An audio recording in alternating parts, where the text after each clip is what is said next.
12 warning signs. Your body is asking for help. After 60. There's a moment in life when you realize your body isn't just doing things, it's saying things, subtle things, quiet things.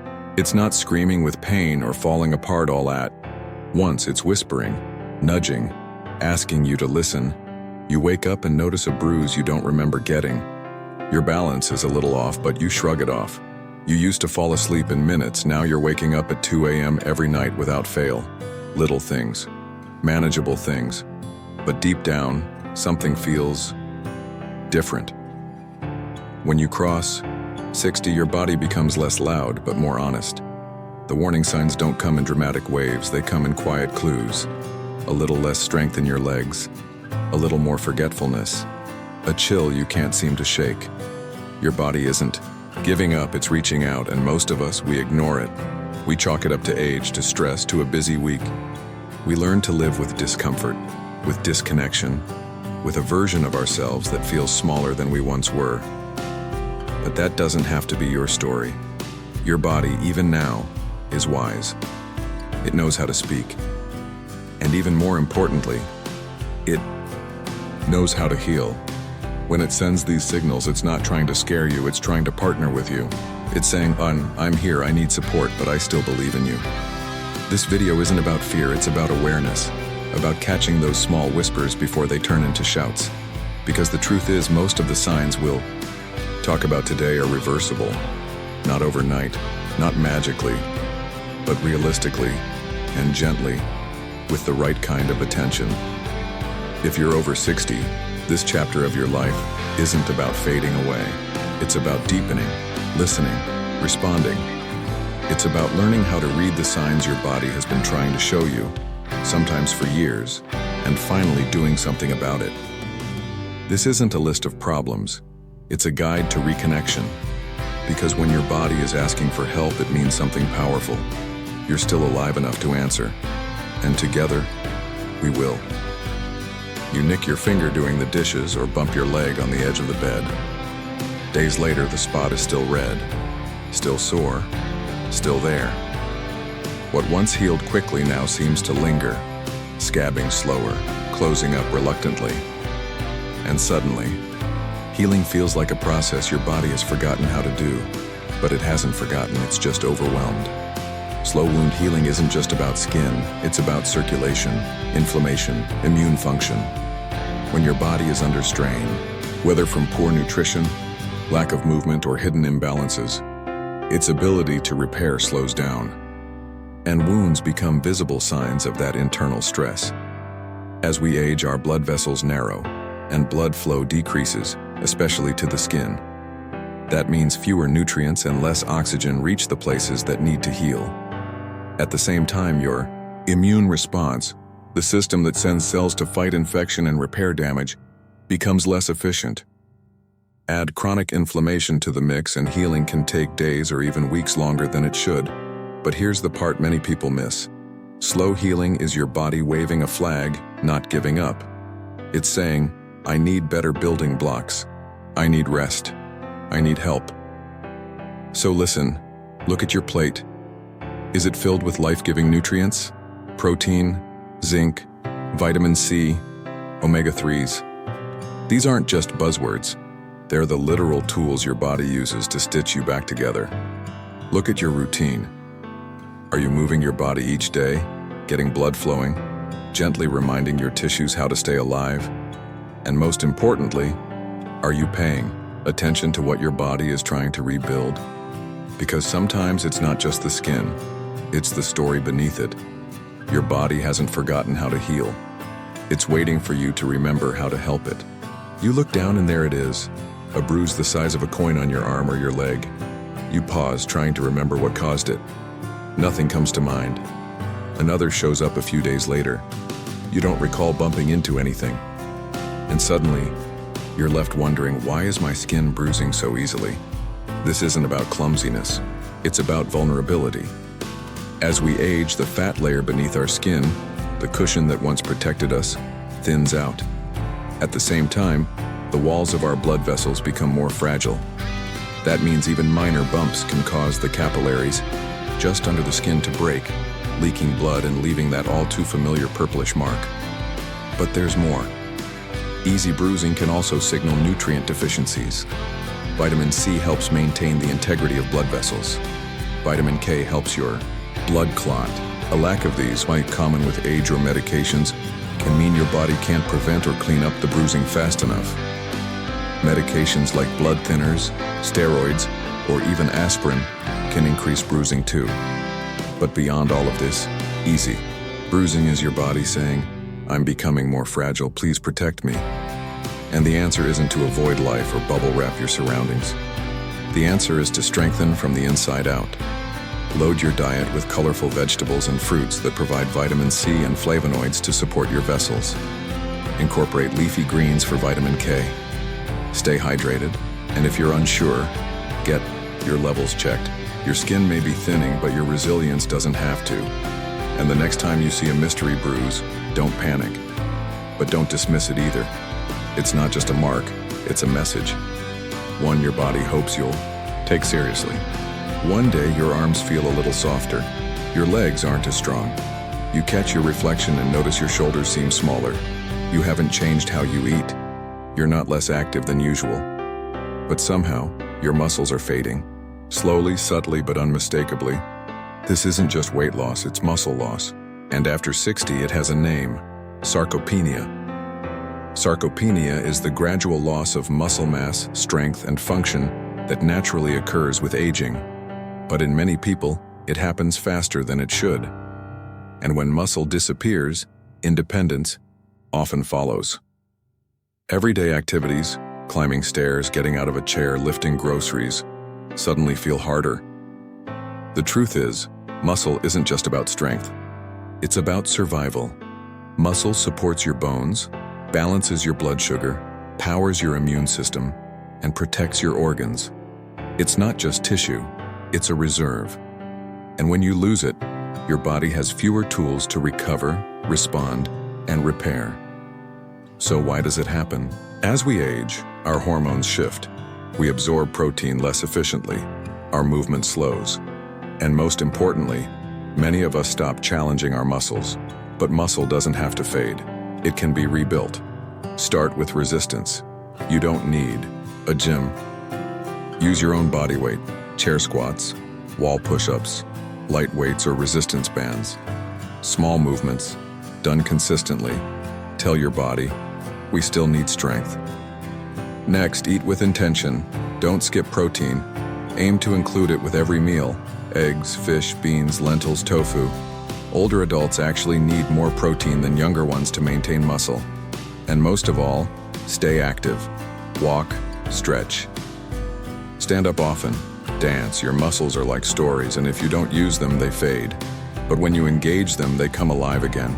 Losing muscle after 60 isn't inevitable, but it is a warning. A quiet invitation from your body to come back to movement, to come back to strength, to come back to the part of you that still wants to rise. You're walking across the kitchen and suddenly, you catch yourself. Not a full stumble, just an uneasy wobble. Maybe you feel a little dizzy stepping out of bed, or you notice you're holding onto handrails more often just in case. These aren't just slips, they're signals. Balance is a complex dance between your brain, your eyes, your muscles, your joints, and your inner ears. And with age, every one of those systems becomes more delicate. If even one is off, your stability suffers. You might think of balance as a coordination issue, but more often it's a communication issue. Your feet, your eyes, and your nervous system are sending messages to your brain every second. As you get older, those messages slow down or get distorted. Nerve endings become less sensitive. Inner ear structures change. Muscle response time increases. And suddenly, you're not catching yourself as quickly as you used to. But here's the most important thing. Balance isn't something you just lose. It's something you can train. If your balance feels shaky, your body isn't weak. It's out of sync, and it's asking you to recalibrate. Start with mindful movement, yoga, tai chi, or even simple standing leg lifts while brushing your teeth. These practices reconnect your brain with your body. They teach you to trust your feet again, challenge your stability with purpose. Walk on uneven surfaces, Stand on one leg while doing the dishes. Walk backward slowly down a hallway. You're not just improving balance, but you're building neuroplasticity. And don't ignore the role of vision and hearing. Get your eyes checked regularly. Address hearing loss early. Both senses play a huge role in spatial orientation and equilibrium. Balance is more than safety. It's confidence, it's freedom, and when it's off, your body is simply saying, let's reconnect. You feel heavy, not just in weight, but in your gut. You haven't gone to the bathroom in days, or when you do, it's difficult, uncomfortable. Meals sit in your stomach like bricks. You're gassy, swollen, and sometimes embarrassed. And the worst part? You've started to think this is just normal, but it's not normal. It's common. And it's a sign your digestive system is asking for help. Constipation and bloating aren't just digestive annoyances. They're signals that your inner engine is slowing down. As we age, everything gets a little less efficient, including your gastrointestinal tract. Your stomach produces less acid. Your intestines move slower. The muscles that push food along lose strength. And the balance of good bacteria in your gut can shift dramatically, especially after antibiotics, illness, or poor diet. Fiber? You might not be getting enough. Water? You probably need more. Movement? It plays a bigger role in digestion than you think. But beyond all that, your gut is deeply connected to your nervous system. When you're anxious, overscheduled, or disconnected, your digestion reflects it. The gut isn't called the second brain for nothing. So what's the solution? First, hydrate. A sluggish gut is often a dry one. Drink water steadily throughout the day. Add a slice of lemon or cucumber to make it enjoyable. Second, eat more fiber-rich foods. Vegetables, fruits with skin, whole grains, chia seeds, and beans. Introduce them gradually if your gut is sensitive. Third, move after meals. A 10-minute walk after eating can drastically improve digestion and reduce bloating. Fourth, try probiotics or fermented foods like kefir, yogurt, sauerkraut, or kimchi. Your gut bacteria may need a reset. And finally, don't ignore your emotions.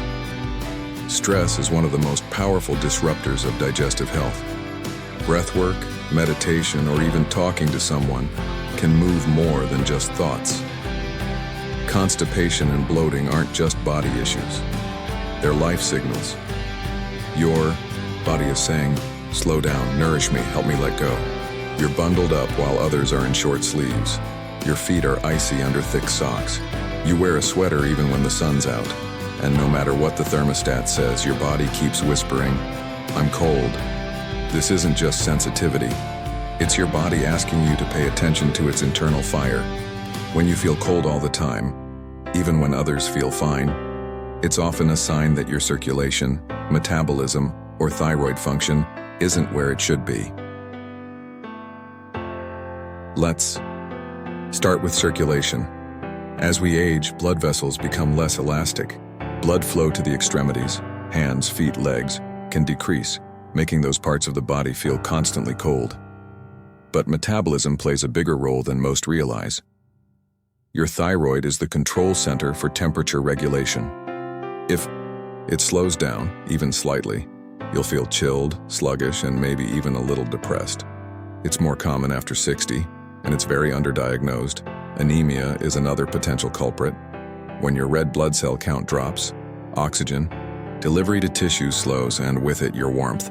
So what can you do? First, ask your doctor to test your thyroid function and iron levels, especially if you also feel fatigued, foggy, or have dry skin. Next, increase circulation naturally. Warm showers, dry brushing, stretching, or even dancing can all boost blood flow. Don't skip healthy fats. Your body needs fat to produce hormones, maintain warmth, and cushion organs. Avocados, nuts, seeds, and olive oil should be staples. Keep moving. Movement creates heat from within. Even a brisk walk or stretching session can restore your internal thermostat. And consider layers, not just clothes, but habits. Warm tea, heated socks, sunlight in the morning.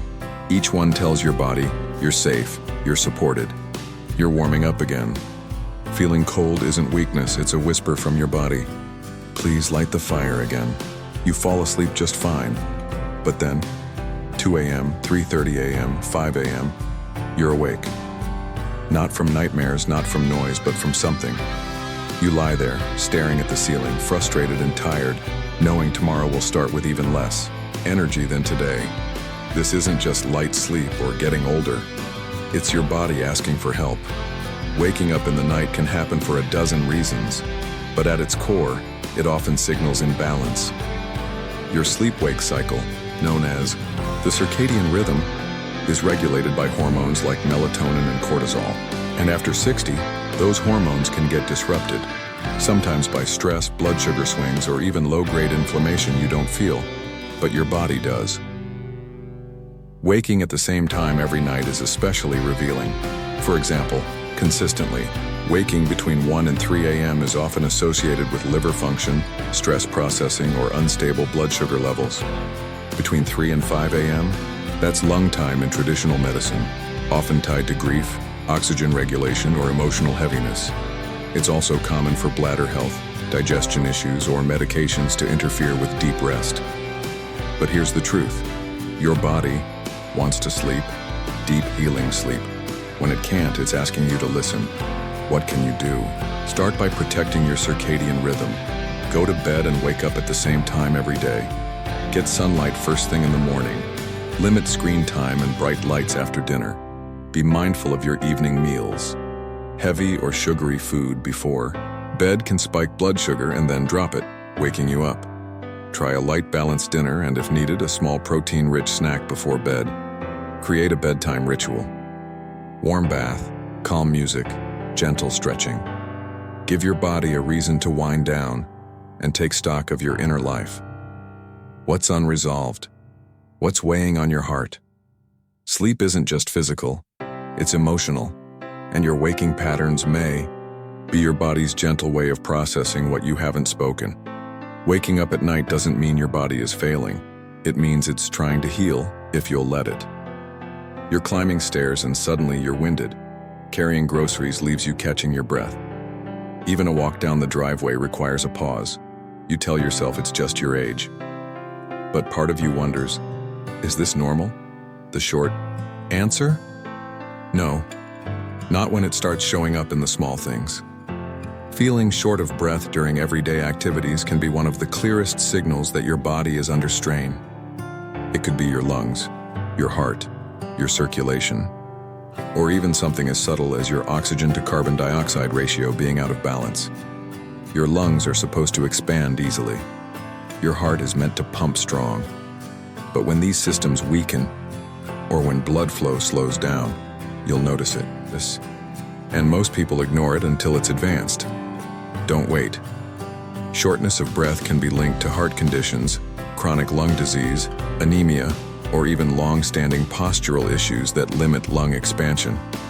It can also be worsened by shallow breathing habits, something many of us fall into when we're stressed, sedentary, or anxious. So what can you do? First, breathe deeply. Practice belly breathing each morning. Lie on your back, place a hand on your abdomen, and inhale slowly through your nose. Feel your belly rise. Exhale fully through your mouth.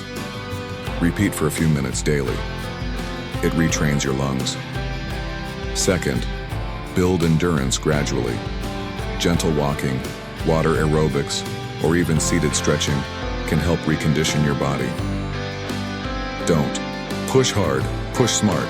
Let your breath guide you. Third, posture matters. Rounded shoulders and collapsed ribs compress your lungs. Stand tall. Open your chest. Let your diaphragm move freely. And finally, talk to your doctor. Don't dismiss breathlessness. It may be nothing serious, but it's always something important. It's your body telling you, we need more oxygen, we need more care. Your breath is your life force. When it changes, listen. Then respond with compassion, not panic. You run your hand along your arm and it feels different than it used to. Thinner, less firm, more fragile. A small bump causes a tear. A minor scrape becomes a sore. You notice crepe-like texture where the skin once felt smooth. This isn't about beauty. It's about barrier. Your skin is your body's first line of defense. It keeps moisture in, toxins out, and gives you feedback from the world around you. But after 60, it begins to change in ways that can feel alarming if you're not expecting them. The outer layer of the skin, the epidermis, becomes thinner. Collagen, the protein that gives skin strength, breaks down faster than it can be replaced. Fatty tissue beneath the skin diminishes, removing a layer of protection. The result? Skin that bruises easily, heals slower, and tears more often. But these changes aren't just skin deep. They often reflect deeper issues: nutrient deficiencies, dehydration, hormone decline, and even immune aging. So when your skin feels thin or paper-like, your body is actually asking, what are we missing? Here's how to help. Hydration is key. Not just creams, but water from within. Most older adults are chronically dehydrated, which shows up first in the skin. Sip water steadily throughout the day, not just in gulps. Nourish your body with skin-building nutrients: protein for tissue repair, vitamin C for collagen production, vitamin A for skin cell turnover, and healthy fats for elasticity. Topically, use gentle, fragrance-free moisturizers and avoid hot water, which strips the skin barrier. Look for ingredients like ceramides, hyaluronic acid, and shea butter. And if you're on medications that thin the skin, such as steroids or blood thinners, talk to your healthcare provider. There may be alternatives or supportive supplements you can add. Most importantly, touch yourself with care. Your skin may feel different, but it's still yours. Still living, sensing, protecting. Still a part of the story your body is telling. Fragility doesn't mean failure. It means something is shifting. And you have the power to respond. With softness, with strength, and with the nourishment your skin is quietly asking for. You sit down to enjoy your favorite meal, something comforting, nostalgic, and yet something feels missing. The flavor just isn't there. You reach for more salt, more spice, but still, it's flat. You smell the coffee brewing in the morning and realize you barely notice the aroma, not like you used to. When your sense of taste or smell begins to fade, it can be disorienting. You may feel a quiet grief, like you're losing a little bit of life's color. But it's more than that. It's your body saying, pay attention. Taste and smell are deeply connected to your nervous system and your nutrient intake. As you age, the receptors on your tongue and in your nasal passages can become less sensitive. Olfactory nerves can degenerate. Medications, especially blood pressure drugs or certain antidepressants, can blunt these senses. And chronic conditions like sinus infections, dry mouth, or even low zinc levels can make everything taste dull or strange. But it's not just about flavor.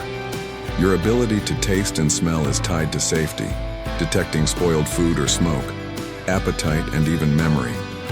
And when these senses begin to slip, it's a warning light. Your nervous system, your nutritional status, or your inflammation levels may be off balance. So, what can you do? Start with your plate. Focus on foods rich in zinc, like pumpkin seeds, chickpeas, or eggs. Zinc is essential for taste and smell sensitivity, and many older adults are deficient. Stay hydrated. Dry mouth and nasal passages reduce your ability to detect subtle flavors and aromas. Sip water throughout the day and use a humidifier if needed. Spice things up, but gently. Fresh herbs, citrus zest, garlic, ginger, these not only add flavor, they stimulate your senses naturally, without relying on excessive salt or sugar. And pay attention to medications or illnesses that may be contributing. If you notice a sudden loss of smell, especially with no cold or allergies, it could even be neurological. Don't ignore it. Your senses are how you experience the world. If they're dimming, your body is asking you to bring back richness, nutrition, and connection. You're not losing your taste for life, you're just being invited to rediscover it. You walk into a room and forget why. You stare at a familiar face and the name just won't come. You misplace your glasses, again. And sometimes it feels like your thoughts are stuck in slow motion, like your brain is trying to run through water. Forgetfulness after 60 is common. But when it begins to interfere with your day-to-day life, not just once in a while, but often, it may be more than just getting older.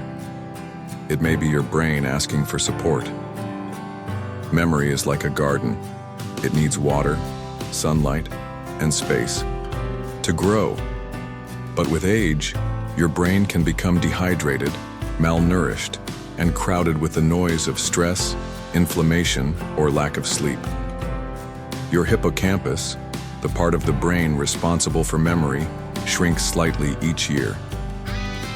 Blood flow to the brain can slow, and if your diet, movement, or stress levels aren't ideal, your mental clarity can begin to fade long before it should. But here's the truth. Your brain is incredibly adaptable. It's constantly rewiring. And with the right care, you can not only preserve memory, you can improve it. Start by feeding it. Omega-3s from fish or flaxseed, blueberries, leafy greens, and turmeric are powerful brain foods. So is hydration. Even mild dehydration can slow brain function dramatically. Move your body. Exercise increases blood flow to the brain and supports neuroplasticity, the brain's ability to grow and reorganize. A daily walk can literally sharpen your thinking. Get curious. Learn something new, a language, a puzzle, a hobby.